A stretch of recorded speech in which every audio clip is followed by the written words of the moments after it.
Parents told my brother that he could take my house and I could just live in a camper in the backyard because I'm part 1. I'm a single man in my early 30s. I've got a brother who's 29 and he's already got 4 kids now. He had his first at 22, and the second followed a year later. Then the third 2 years after that, and the fourth is most recently born a couple months ago. His wife, my sister-in-law, and I did not get along, as she always likes to try and get a rise out of me by acting superior, then turns into an extreme self-victimizing drama queen if I retaliated against her in any way. She can cry in an instant, and can put on an extremely convincing show to get sympathy from just about anyone. My parents and brother absolutely adore her though, even if they know exactly how she really is and just don't care. She's very good looking, I'll give her that, but she's so awful that I could never be attracted to her. She also refuses to get any sort of job, even though she has a college degree, and my mother willingly helps with the kids all day. So, their finances are entirely dependent on my brother. This also means they can't afford to live anywhere but my parents' house, and privacy is a bit of an issue, with all of them under one roof in a 3-bedroom house that was built in the 60s. Growing up, my younger brother was also the obvious favorite. We're 3 years apart in age, but he developed a superiority complex because I was badly punished if I retaliated against his antics in any way back then. It was obvious my parents cared for him a lot more, because he got the lion's share of everything, unless people called them out on it, which did happen a fair bit by other members of family, which is why my parents packed us all up and moved us about 150 miles away from them, so they generally would only see us on holidays since it was a 3-hour drive. My brother got physical towards me on a number of occasions, flirted relentlessly with my first girlfriend to the point she broke up with me, and laughed at any misfortune I had, and my parents just told me to suck it up whenever I was upset about it. I only got equal treatment when my parents wanted to keep up appearances. I admit it was rather funny to see the looks on their faces whenever they had to treat me equal to my brother on birthdays and Christmas because other people were present. We had relatives that were very nosy and loved gossiping drama. So my parents did their best to hide what was really going on and threatened to take all my stuff away if I didn't keep my mouth shut. If anything, it just made my parents celebrate more when I turned 18 and moved out, because it meant they no longer had to provide for me. I wasn't even done with high school yet when I moved out, but couch surfing was far better than living with them. I was low contact ever since leaving home. They didn't even show up for my high school graduation, but I really didn't care. From that point on, I would usually only see my parents and brother on holidays like the rest of the family.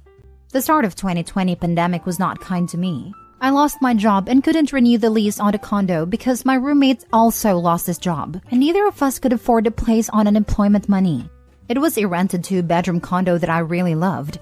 As the lease was ending, my roommates left early to move back in with relatives, and I had to sell nearly all of my stuff because I was soon going to be homeless if I didn't downsize to an extreme. I really shouldn't have rented a place that was so expensive, but I liked living the high life. Until that, life wasn't kind to me, and I realized I should have been living somewhere far cheaper so I could have saved more money to fall back on. But I had a plan. I own a truck simply for the fact that I've always loved trucks. So, I found a $1,000 camper in good shape and put it on my truck just so I could live out of it for a while. It was supposed to be temporary, but I ended up living out of it far longer than I ever thought. I originally was hoping to be able to live out of the camper at my parents' house, where my brother and his family still reside as well. But when I asked my parents to let me stay for a while, they told me they had a full house and didn't want me there. Plus, we hadn't exactly gotten along in the past decade. They said they'd only agree to let me park my camper there if I paid them basically what it would cost to rent an apartment in my area. That was way too much just to park my camper. I was jobless and trying to save as much of my unemployment money as I could till I could find a new job. I may as well be living in an apartment with that rent price they were asking. My parents called my camper an eyesore and told me to take a hike since we couldn't come to an agreement. And sister-in-law thought it was absolutely hilarious I had to live in a camper. My brother joined her in pointing at and mocking me while calling me a homeless bum. So, I parked my truck/camper in the store parking lot to sleep on the first night that I had nowhere else to go. I felt scared out of my mind that someone might try to break in.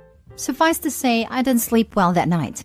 There was nowhere else I could go, as any other relatives that owned houses were fairly far away and all my friends were all apartment people.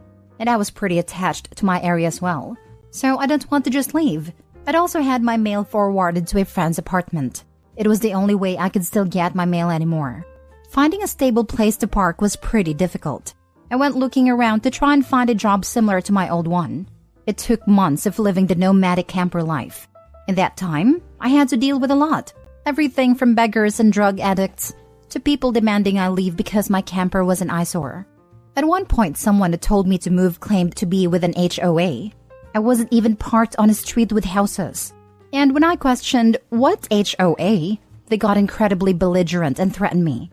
So I moved my camper anyway just to avoid the trouble. In order to have a steady supply of electricity, I learned to use a long extension cord to plug in anywhere I could to recharge my camper batteries.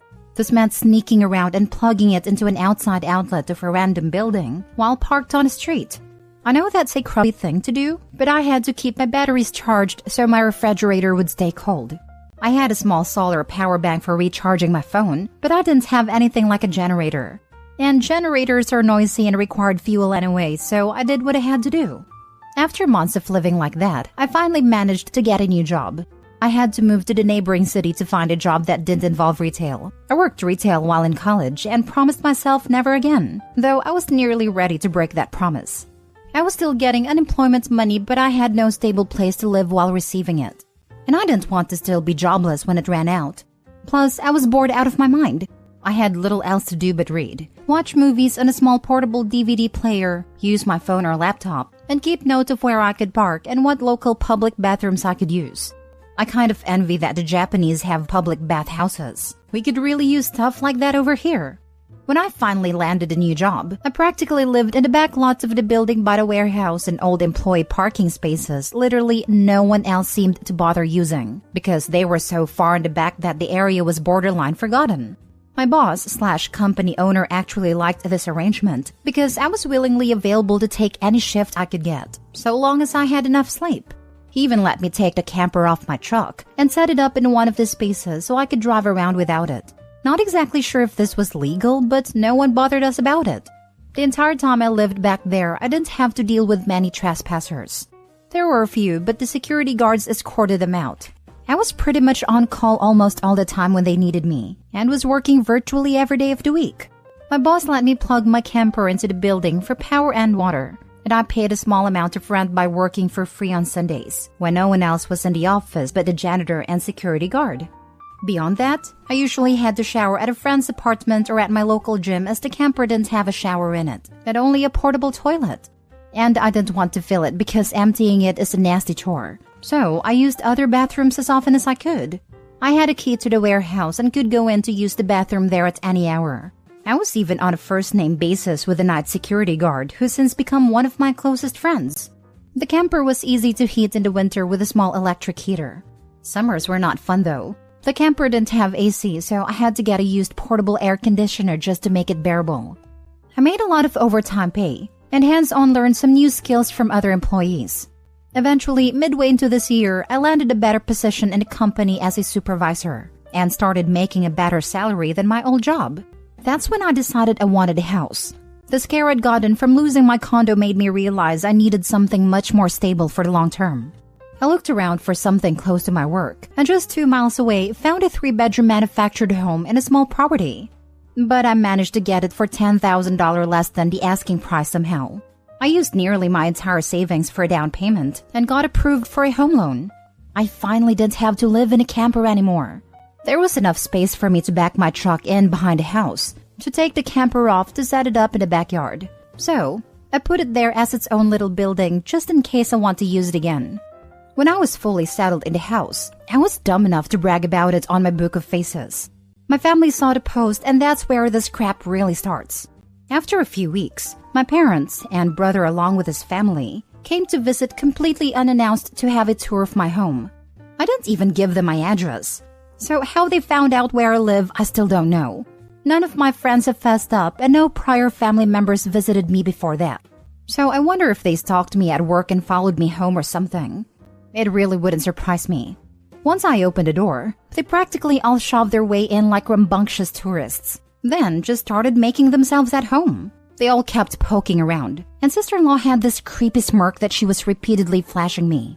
And it was only later that I figured out why. And it made me madder than a bull on steroids that just got stung by a hornet. My parents were constantly talking about how I've got so much extra space now, and it's too much for someone like me who has no wife or kids. Sure, not now, but maybe someday. And my brother kept remarking about how there was more space than our parents' house, that my house was closer to his job too. Red flags all around, I know. Eventually, my brother asked me to speak privately. Everyone else suddenly left the room and piled out onto the front porch. That's what finally made me realize they'd planned something. My brother, who we'll call Dan, said the house was too much for me alone, that I should let him move in with his family because his wife is pregnant with kid number 4. And my house is much closer to his job. He pointed out that I already have the camper, so I could just live in that outside while they live in the main house. And I'd like to point out that Dan never once spoke of offering rent. Mind you, he's got a good job. He also started talking about how there would be changes and even curfews, and that I couldn't just walk in at any time without prior notice. If it weren't my brother, I think the person I was talking to had lost their mind. But Dan lost his marbles long ago thanks to our parents treating him like he was the center of the world. I tried to speak, but he kept talking over me as if I had no say in the matter. There was no way in hell I'd rent my house nor parts of my house to him. Other people maybe, just so I can pay the mortgage off more easily. But certainly not him, nor his nasty wife. I've heard of this exact kind of situation in videos online many times, and never once did I think I'd actually live it because I thought it so ludicrous. But my parents, brother and sister-in-law do all fit the bill for a bunch of narcissistic entitled crazies. So, I picked up my phone and set it to start recording, then just held onto it. Dan didn't even seem to care or notice that I'd done this, and just sat there with his arms waving around while talking about all the reasons of why he needed my house. Then went from saying that to acting like it was a done deal, and trying to reach out his hand to shake mine. That's when I finally showed my backbone and said, "Hell no." And I said it loud enough that Dan stumbled backward for a second. I'd rarely ever raised my voice to him on that level, because I was punished by our parents whenever I did. But this was my house, not theirs. My spine can be as shiny as it wants here. I stood up and then told him that my house was not up for grabs. And acting like I let him move in just because they want it won't make it happen. I bought my house for me. It is not my fault he keeps having more kids, and he has to keep living with our parents because he can't afford to move out. Dan got as physically close to me as he could without actually touching me and said that I didn't deserve the house, and he needed a better place for his family to live. I laughed back in his face and said that was total BS, because I worked hard to be able to buy my house. Of course I deserved it. Dan started yelling that I have no wife or kids and I don't need all the space, so I may as well give it to him. I said I'm not giving him anything, and he never even offered to pay me rent. If I let him move in, I'd still be covering the entire mortgage on my own house without even being able to live in my own house. Then Dan told me that he shouldn't have to pay rent because his family comes first, and our parents said I was going to do this, and that I will. I yelled as if their word was law or something, then told Dan that they did not have the right nor power to give my house to him. Then right on cue, my parents and sister-in-law barged back in through the front door and surrounded me to try and force me to agree. There was a lot of fighting, but to sum it up from this point on, I heard a line, "Just do it for Dan," way more times than I can remember. In the fight, I told them all they don't have a say in my life or my house and to get out before I called the cops. Sister-in-law screamed the loudest at me about how she was pregnant again and I can't do this to her. I said I did nothing to her. She just assumed she could take and take from me, like I would just allow it. I had no obligation to her or her family. Then, I called her a stuck-up witch who never had any respect for me. So I don't care what she thinks or how many kids she has. I have no sympathy for her. She won't be living in my house. Well, that made her angry enough to attack me. She got in one good hit on my face and tried to do more, but my brother held her back, kicking and screaming. She kept demanding he let her go so she could scratch my eyes out. The phone I was holding recorded pretty much everything. So I held it up and said I was going to call the police if they didn't leave right away. My parents told Dan they were leaving. Then my mother said that I had a week to come to my senses. I told her I won't be, and to not come back. Then I told sister-in-law that my phone recorded everything, and if she tries anything, I'll press charges for assault. She screamed at me and then stormed out, loudly crying with her face in her hands. My mother was the last one out the door and said that I better do this for Dan and sister-in-law. I responded by telling her I won't be. Now for the comments. I would get an order of protection against the sister-in-law. I would also invest in security cameras and upgrade the locks. Maybe even invest in a big dog to act as guard dog for the property. That way, when they return, you have proof of trespassing. File a police report anyway. Let the cops deal with her. Do not get a guard dog. With people as unstable as Opie's family, they're just as likely to kill the dog by feeding it poisoned meat or shoot it and claim self-defense for a poor pregnant woman.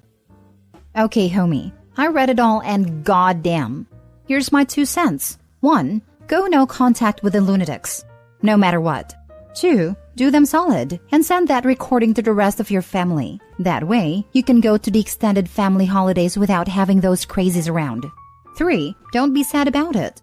It ain't your fault that your brother can't finish in your sister-in-law when he has a big enough space. And definitely not your fault because she refuses to work when your parents already babysit the kids.